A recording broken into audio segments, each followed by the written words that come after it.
Hi, today for reviewing LENOVO Tab P11 Plus, and I'll show you the face unlock test on this device.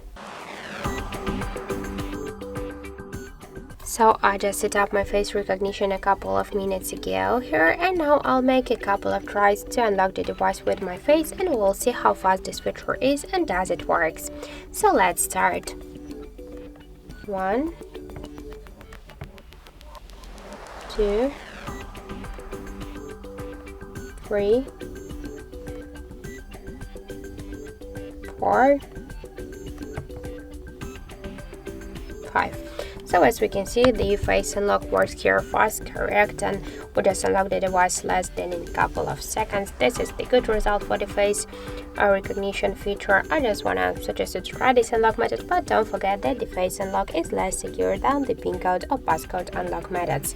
So that's it. Thank you for watching, and if you find this video helpful, don't forget to leave a like, comment, and to subscribe our channel.